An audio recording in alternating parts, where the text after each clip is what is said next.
Hello hi ಎಲ್ಲರೂ ಹೇಗಿದ್ದೀರಾ? Welcome back to Aditya Abhi blogs. ಇವತ್ತು ನಾವು ಉಡುಪಿಯಿಂದ ಹೊರಟಿದ್ದೀವಿ. ಉಡುಪಿನಲ್ಲಿ ನಾವು 2 ಡೇಸ್ ಇದ್ದಿದ್ದಂಥದ್ದು. ನಾವು ಉಡುಪಿಯಿಂದ ಹೊರಟಿ ನಾವು ಧರ್ಮಸ್ಥಳಕ್ಕೆ ಹೋಗೋಣ ಅಂತ ಪ್ಲ್ಯಾನ್ ಮಾಡ್ಕೊಂಡಿದ್ವಿ. ಮುಂಚೆನೇ ಪ್ಲ್ಯಾನ್ ಬಂದಿದ್ವಿ. ಧರ್ಮಸ್ಥಳ ಮತ್ತು ಇದು ಕುಕ್ಕೆ ಸುಬ್ರಹ್ಮಣ್ಯಕ್ಕೆ ಹೋಗೋಣ ಅಂತ ಪ್ಲ್ಯಾನ್ ಮಾಡ್ಕೊಂಡಿದ್ವಿ. ನಾವು ಅಲ್ಲಿಂದ ಹೊರಟ್ವಿ ನಾವು ಬೆಳಿಗ್ಗೆ 10 ಗಂಟೆಗೆ ಚೆಕ್ಔಟ್ ಆದ್ವಿ ನಾವು ರೆಸಾರ್ಟಿಂದ. ಅಂದರೆ ರೆಸಾರ್ಟ್ ಸಿಕ್ಕಾಪಟ್ಟೆ ನಾವು ಮಜಾ ಮಾಡಿದ್ವಿ, ಎಂಜಾಯ್ ಮಾಡಿದ್ವಿ. ರೆಸಾರ್ಟಿಂದ ಚೆಕ್ಔಟ್ ಆಗಿ ನಾವು ಧರ್ಮಸ್ಥಳಕ್ಕೆ ಹೋಗೋಣ ಅಂತ ಬರ್ತಿದ್ವಿ. ಸೊ ಇಷ್ಟು ಬಿಸಿಲಿನಲ್ಲೂ ಎಷ್ಟು ಹಚ್ಚ ಹಸಿರಾಗಿತ್ತು ಅಂದರೆ ಕಾಡು ಅನ್ನೋದೇ ಹೇಳಲ್ವಾ, ತುಂಬ ಅಂದರೆ ತುಂಬ ಹಸಿರು, ಗ್ರೀನರೀಸ್ ತುಂಬ ಇದೆ. ಸೊ ನಾವು ಅದೆಲ್ಲ ಮುಗಿಸ್ಕೊಂಡು ನಾವು ಬಂದಿದ್ದು ಧರ್ಮಸ್ಥಳಕ್ಕೆ ಬಂದ್ವಿ. ಧರ್ಮಸ್ಥಳದಲ್ಲಿ ನಾವು ಅಂತಂದರೆ ನಾವು ರೂಮ್ ಮಾಡೋ ಅಂಥ ಅವಶ್ಯಕತೆ ಇರಲಿಲ್ಲ. ನಮ್ಮ ಅತ್ತೆ ಅವರು ಪಂಚಮುಡಿ ಕೊಡಬೇಕು ಅಂತ ಹೇಳಿದರು. ಇನ್ನು ಅವ್ರು ಪಂಚಮುಡಿ ಕೊಟ್ಟ ಮೇಲೆ ನೀನು ಸ್ನಾನ ಮಾಡೋಕ್ಕೆ ಬೇಕಲ್ಲ. ಸೊ ಅಲ್ಲಿ ಹೊಳೆನಲ್ಲೂ ಕೂಡ ನೀರು ತುಂಬಾ ಕಡಿಮೆ ಆಗಿಬಿಟ್ಟಿತ್ತು.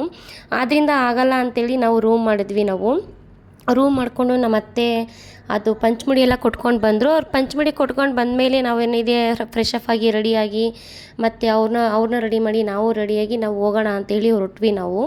ಇದಕ್ಕೆ ನಾವು ಮತ್ತೆ ದೇವಸ್ಥಾನಕ್ಕೆ ಅಂತ ಹೊರಟ್ವಿ. ಎಷ್ಟು ಬಿಸಿಲಿತ್ತು ಅಂತಂದರೆ ಈ ಬಿಸಿಲಿಗೆ ನಾನು ಸ್ಲಿಪ್ಪರ್ ಬೇರೆ ಕಿತ್ತೋಗಿತ್ತು. ಸ್ಲಿಪ್ಪರ್ನ ಬಿಸಾಕ್ಬಿಟ್ಟಿದ್ದೆ ನಾನು. ಎಷ್ಟು ಬಿಸಿಲು ಅಂತಂದರೆ ಬರೀ ಕಾಲಲ್ಲಿ ನಡೆಯುವಾಗ ಎಲ್ಲಿ ಬೊಬ್ಬೆನೇ ಬರುತ್ತೇನೋ ಅನ್ನೋಷ್ಟು ಬಿಸಿಲು ಫ್ರೆಂಡ್ಸ್. ಈ ಥರ ಬಿಸಿಲಲ್ಲಿ ನಾನು ಯಾವತ್ತೂ ಎಲ್ಲೂ ಹೋದಳಲ್ಲ. ಬಟ್ ಅದು ಫಸ್ಟ್ ಟೈಮ್ ನಾನು ಇಷ್ಟೊಂದು ಬಿಸಿಲಲ್ಲಿ ನಾನು ಬಂದಿರೋ ಅಂಥದ್ದು. ಸೊ ಬರ್ತಾ ಉದ್ದಕ್ಕೂ ನನ್ನ ಮಗ ಆಟ ಸಾಮಾನುಗಳನ್ನ ನೋಡ್ಕೊಂಡು ಬರ್ತಾಯಿದ್ದ. ನಮ್ಮ ಅಪ್ಪ ಮತ್ತು ನನ್ನ ಮಗನಿಬ್ರು ಕಿತ್ತಾಡ್ತಾಯಿದ್ರು. ಅವರಿಬ್ಬರು ಎಲ್ಲೋದ್ರು, ನನ್ನ ಚಿಕ್ಕ ಮಗ ಮತ್ತು ನಮ್ಮ ಅಪ್ಪ ಇಬ್ಬರು ಎಲ್ಲೋದ್ರು ಕಿತ್ತಾಡ್ತಾನೆ ಇರ್ತಾರೆ ಅವರು. ಸೊ ಕಿತ್ತಾಡ್ತಾಯಿದ್ರು. ಅಷ್ಟು ಕಾಲು ಬಿಸಿನಲ್ಲೂ ಇದು ಮಾಡ್ಕೊಂಡು ನಾವೇನು ಮಾಡ್ತೀವಿ, ಒಳಗಡೆ ಹೋದ್ವಿ ದರ್ಶನಕ್ಕೆ. ರಶ್ ಇರಲ್ಲ ಅಂತ ಅಂದ್ಕೊಂಡ್ವಿ, ಬಟ್ ಆದರೂ ರಶ್ ಇತ್ತು ಫ್ರೆಂಡ್ಸ್ ತುಂಬ. ಹೊರಗಡೆ ನೋಡಿದಾಗ ರಶ್ಶೇ ಏನೂ ಇಲ್ಲ ಅಂತ ಅನಿಸ್ತು. ಒಳಗಡೆ ಹೋದಾಗ ಮಾತ್ರ ಜನ ಹಂಗೆ ಇದ್ದರು. ಇನ್ನು ನಾಳೆ ಇನ್ನೆಷ್ಟು ರಶ್ ಇರ್ತಾರೋ ಗೊತ್ತಿಲ್ಲ. ಕೊನೆಗೆ ನಾವು ದರ್ಶನ ಮುಗಿಸ್ಕೊಂಡು ಊಟಕ್ಕೆ ಅಂತ ಬಂದ್ವಿ ನಾವು. ನಾನು ಲಾಸ್ಟ್ ವರ್ಷ ನನ್ನ ಮಗನಿಗೆ ಹುಷಾರಿಲ್ಲದಾಗ ನಾನು ಈ ಥರ ನೆಲದಲ್ಲಿ ಊಟ ಮಾಡ್ತೀನಿ ಅಂತ ಅರಕೆ ಮಾಡ್ಕೊಂಡಿದ್ದಂಥದ್ದು. ಸೊ ಈ ವರ್ಷ ಏನಪ್ಪ ಅಂತಾರೆ, ಲಾಸ್ಟ್ ವರ್ಷದಿಂದ ನಾನು ಹಾಗೆ ಕಂಟಿನ್ಯೂ ಮಾಡಿಕೊಂಡೆ. ಯಾಕೆಂದರೆ ಎಕ್ಸ್ಪೆಕ್ಟ್ಗೂ ಮೀರಿದ್ದಂಗಿಂತ ಹೆಚ್ಚಾಗಿ ಗುಣ ಆದಾಗ ಸೊ ನಾವು ಏನು ಮಾಡಿದ್ರು ಕಡಿಮೆನೇ, ಭಗವಂತಂಗೆ ನಾವು ಏನು ಮಾಡಿದ್ರೂ ಕಮ್ಮಿನೇ ಅಂತ ಅನಿಸುತ್ತೆ. ನನ್ನ ಪ್ರಕಾರ ಅದು ಕಮ್ಮಿನೇ ಅಂತ ಅನಿಸುತ್ತೆ. ಸೊ ನಾವೇನು ಮಾಡಿದ್ವಿ, ನಾನು ಊಟ ಮಾಡೋ ಟೈಮಲ್ಲಿ ನನ್ನ ದೊಡ್ಡ ಮಗನು ನಾನು ತಿಂತೀನಿ ಅಮ್ಮ ಅಂತ ಹೇಳ್ದ. ನನಗೆ ಖುಷಿ ಆಯಿತು. ಲಾಸ್ಟ್ ಇಯರ್ ನಾನು ಒಬ್ಬಳೇ ಮಾಡಿದ್ದು, ಯಾರೂ ಮಾಡಿರಲಿಲ್ಲ. ಈ ಸಲ ನಾನು ತಿಂದೆ, ನನ್ನ ದೊಡ್ಡ ಮಗನೂ ತಿಂದ ಮತ್ತು ನನ್ನ ಚಿಕ್ಕ ಮಗನೂ ತಿಂದ. ನನಗೆಷ್ಟು ಅಂದರೆ ತುಂಬ ಖುಷಿ ಆಯಿತು. ನಾನು ಎಕ್ಸ್ಪೆಕ್ಟ್ ಮಾಡಿರಲಿಲ್ಲ ಅವರು ಜೊತೆಗೆ ಬಂದು ತಿಂತಾನೆ ಮತ್ತು ಮಾಡ್ತಾನೆ ಅಂತ ನಾನು ಎಕ್ಸ್ಪೆಕ್ಟ್ ಮಾಡಿರಲಿಲ್ಲ. ತುಂಬ ಚೆನ್ನಾಗಿತ್ತು. ನಾವಲ್ಲಿ ಊಟ ಎಲ್ಲ ಮುಗಿಸ್ಕೊಂಡು ದರ್ಶನ ಮುಗಿಸ್ಕೊಂಡು ಹೆಣ್ಮಕ್ಳು ಫೋಟೋಸ್ ಹುಚ್ಚಿದ್ದೇ ಇರುತ್ತಲ್ಲ, ಸೊ ಫೋಟೋಸ್ ತಗೊಂಡು ಎಲ್ಲ ಮುಗಿಸ್ಕೊಂಡು ರಿಟರ್ನ್ ಬಂದಿದ್ದು ಎಲ್ಲಿಗಪ್ಪ ಅಂತಂದರೆ ನಾವು ಕುಕ್ಕೆಗೆ ಬರೋಣ ಅಂತ ಬರ್ತಾಯಿದ್ವಿ. ಸೊ ಬರೋ ಮಧ್ಯದಲ್ಲಿ ನನಗೆ ನೆನಪಾಗಿದ್ದು ಗಣಪತಿ ದೇವಸ್ಥಾನಕ್ಕೆ ಹೋಗೋಣ ಅಂತ ಹೇಳಿ ನೆನಪಾಯಿತು. ಸೊ ಗಣಪತಿ ದೇವಸ್ಥಾನಕ್ಕೆ ನಾನು ಯಾವತ್ತೂ ಹೋಗೇ ಇರಲಿಲ್ಲ. ನಾನು ಇಷ್ಟು ಸಲ ನಾನು ಕುಕ್ಕೆಗೆ ಧರ್ಮಸ್ಥಳಕ್ಕೆಲ್ಲ ಬಂದಿದ್ದೀನಿ, ಒಂದು ಸಲನೂ ನಾನು ಗಣಪತಿ ದೇವಸ್ಥಾನಕ್ಕೆ ಹೋಗಿರಲಿಲ್ಲ. ಸೊ ಗಣಪತಿ ದೇವಸ್ಥಾನಕ್ಕೆ ಹೋಗೋಣ ಅಂತ ಬರ್ತಾ ಅಂದ್ವಿ, ಮಡಕೆ ಸೋಡಾ ಕುಡಿಬೇಕು ಅಂತ ಅನಿಸ್ತು ನಮಗೆ. ಸೊ ಅದರಿಂದ ನಾನು, ನನ್ನ ಮಗ, ನಮ್ಮ ಅಪ್ಪ ಎಲ್ಲರೂ ಸೋಡಾ ಕುಡಿದ್ವಿ.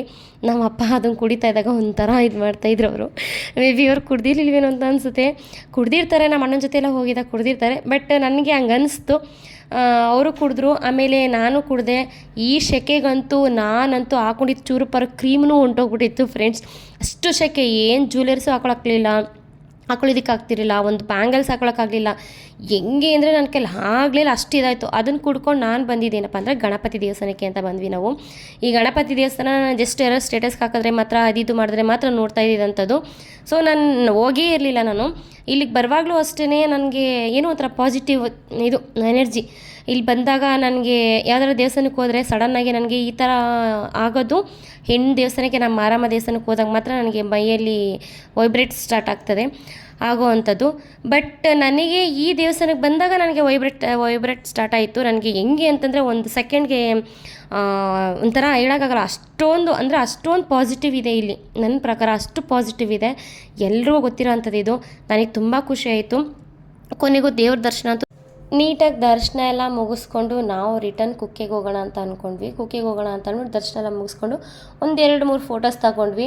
ಹೆಣ್ಮಕ್ಳಿಗೆ ಎಲ್ಲೋದ್ರೂ ಫೋಟೋಸ್ ತಗೊಳ್ಳೋಂಥ ಹುಚ್ಚು. ಸೊ ನನಗೂ ಅದೇನೆ. ಸೊ ನಾನು, ನನ್ನ ಮಗ ಎಲ್ಲರೂ ಫೋಟೋಸ್ ತಗೊಂಡು, ನನ್ನ ಚಿಕ್ಕ ಮಗ ಅಂತೂ ನಾವು ಎಲ್ಲೋದ್ರೂ ಬರ್ತಾನೇ ಇರಲಿಲ್ಲ. ಅವನು ಆಟ ಪ್ರಪಂಚನೇ ಅವನ ಕೈಲಿರೋ ಥರ ಏನೋ ಒಂಥರ. ಅವನಂತೂ ಹೆಂಗೆ ಅಂತಂದರೆ ನಮ್ಮ ಕೈ ಇಲ್ಲ ಅವನು ಆ ಥರ ಪ್ರಪಂಚನೇ ಬೇಡ ಅನ್ನೋಷ್ಟು ಲೆವೆಲಲ್ಲಿ ಆಟ ಆಡ್ತಾಯಿದ್ದ. ರಿಟರ್ನ್ ನಾವು ಬಂದಿದ್ದು ಕುಕ್ಕೆ ಸುಬ್ರಹ್ಮಣ್ಯಕ್ಕೆ ಬಂದ್ವಿ. ಅಲ್ಲಿಂದ ರಿಟರ್ನ್ ಕುಕ್ಕೆ ಸುಬ್ರಹ್ಮಣ್ಯಕ್ಕೆ ಬರೋ ಅಷ್ಟರಲ್ಲಿ ನಮ್ಗೆ ಆಲ್ಮೋಸ್ಟ್ 5 ಗಂಟೆ ಆಗೇ ಹೋಯ್ತು. ನಮಗೆ 4:15 5 ಗಂಟೆ ಆಗೇ ಹೋಯ್ತು. 5 ಗಂಟೆ ಬಂದು ಕುಕ್ಕೆ ಸುಬ್ರಹ್ಮಣ್ಯದಲ್ಲಿದ್ದೀವಿ. ಕುಕ್ಕೆ ಸುಬ್ರಹ್ಮಣ್ಯ ವಿಡಿಯೋ ನಾಳೆ ಅಪ್ಲೋಡ್ ಮಾಡ್ತೀನಿ. ಇವತ್ತಿನ ವಿಡಿಯೋ ಇದಾಗಿತ್ತು. ಇಷ್ಟ ಆಯಿತು ಅಂದರೆ ಲೈಕ್ ಮಾಡಿ, ಶೇರ್ ಮಾಡಿ, ಕಮೆಂಟ್ ಮಾಡಿ ಆ್ಯಂಡ್ ಸಪೋರ್ಟ್ ಮಾಡೋದನ್ನು ಮಾತ್ರ ಮರಿಲೇಬೇಡಿ. Thank you so much.